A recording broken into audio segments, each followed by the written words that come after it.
Okay guys, I got another gun for testing, and this gun is an XD. It's the Compact 45, and as some of you may or may not know, if you've been around for a while, you might know, I at one point had the Springfield XDM 40 cal, and that gun just didn't work out for me. I'm not putting down XDs, but that 40 cal just wasn't my cup of tea, and I ended up getting rid of it. It just didn't shoot good for me at the range. I couldn't hit very well with it, and at the same time I was there was another guy, I believe he said he was a fireman. He had just bought an XDM 9mm at Gander Mountain. He said he paid $720 for, and he ended up leaving very discouraged because he could not hit very well with his either. So what I'm going to do is I'm going to take this XD45 and I'm going to run some tests with it, and I'm going to see if this gun does better for me than that 40 cal. That could have just been me. It could have been that the company put out a bad gun. I don't know. But this is what I'm going to call the XD second try. I feel like everybody should get a fair chance, and I've only had the one XD, so I'm going to take this 45 and I'm going to give it a second shot. I'm going to take this to the range and do some testing on it, and I'm going to see if it works out better for me than that 40 cal. This is a pretty nice feeling gun. This is their 45 compact, and my biggest gripe, I guess, with XD is on the 40s and the 9mm, the overly bulky slide and how tall the slide is in comparison to where it sits on your hand. I'm a big fan of having a low bore axis, which means that the top of the slide being closer to the web of your hand. And when you shoot, you get smoother shots and can stay on target just a little bit better.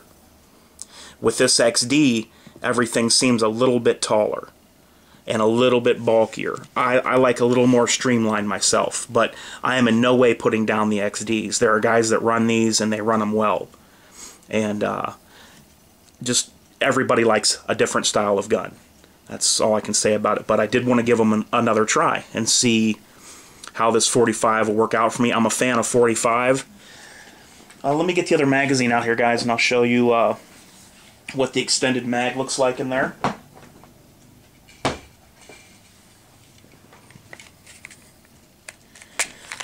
Of course, ambidextrous magazine release, which is a nice feature on this gun.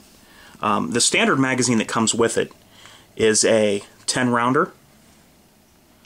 So you could have 10 plus 1, which is really nice considering that it's 45. And then you have this extended magazine, which will give you, let me pull this cuff up here, which will give you 13 rounds, or 13 plus 1. And this little cuff slides on there, and then when you put it in the gun, like that, then it takes up the space of that gap. Now this grip really works a lot better for me. This feels very comfortable in the hand. Much more comfortable than the other way. But I still would have no problem carrying like this. You know, that's not an issue. Let me give you some close-ups on this gun. This is used. I'm not for sure how many times it's been fired, but it is in good working condition, and the slide spring seems still very tight.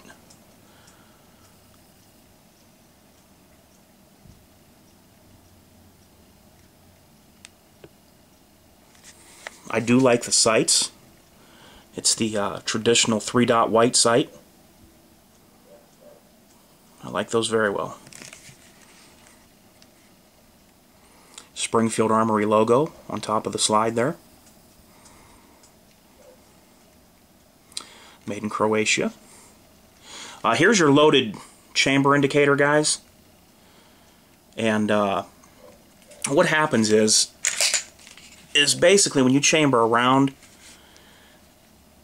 when the slide closes, it hits the back of the rim of the casing of the round and pushes this up, which is an indicator for you that I do like that, because you could just reach down and feel when this gun's in a holster. You know, if depending on what style holster you wear, you could just feel it like this and know if there's a round in there or not. Okay, so that's what would happen there. That just pushes up. Then you have a striker cocked status indicator right here. When this is out, you could just reach down and probably almost any holster that you would carry this in, and you could just feel with your finger, and that means that your striker is cocked. Okay, let me go ahead and dry fire. Now you see that the striker status is inside the gun, so you wouldn't feel anything. You would know that your gun is not cocked at this point. And then up here you would know whether there's one in the chamber or not. I like that. That's a pretty neat idea that Springfield had when they designed this gun, to put that on there.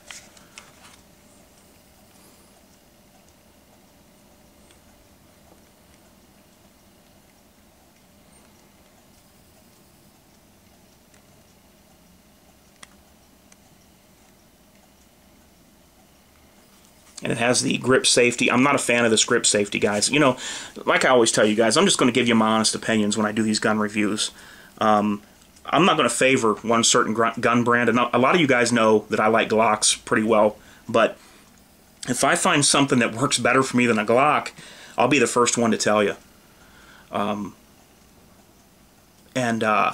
thing I do think, though, is that on these polymer guns, I just don't think you need a grip safety. You know, just kind of like the Smith & Wesson M&P, they don't have a grip safety on there.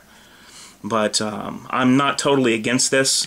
I just think that in some certain self-defense situations, if somebody was up on you and you were pulling this gun out of your holster quickly and you were aiming from the hip and you didn't have the right grip, I think there could be times where this may hinder your shooting. Now, I could be wrong on that because I'm not an expert on shooting in self-defense situations, and I'm not a class instructor or anything like that. But it just seems to me that there could be a point in time where if you didn't have the right grip, this gun may not fire for you. But for 90% of the time, you're going to be gripping it enough to get that pushed in. So not really a big deal. And there's also a rubber grip sleeve you can put on that slides up over this like a Hogue, and it would hold it in so you don't have to worry about it anymore. But, not a stopping point there. Not really that big of a deal. It has your typical rail up front for lights and things like that. I don't usually run lights, though.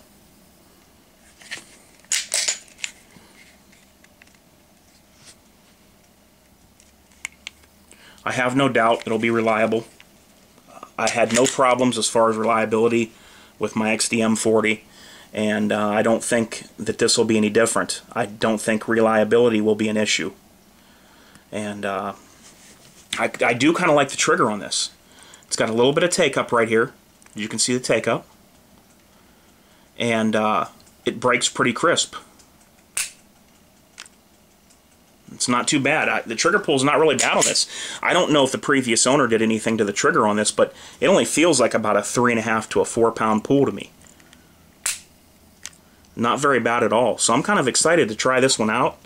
And I will take it to the range and I will do some filming. I'll put the target out at about maybe like 7 yards. Sort of like a self-defense scenario. And I'll do some firing from 7 yards. And we'll see what I can get with this. Okay, guys, that's about all I got on this one. This is Humans for Targets, XD Compact 45, and I'm out.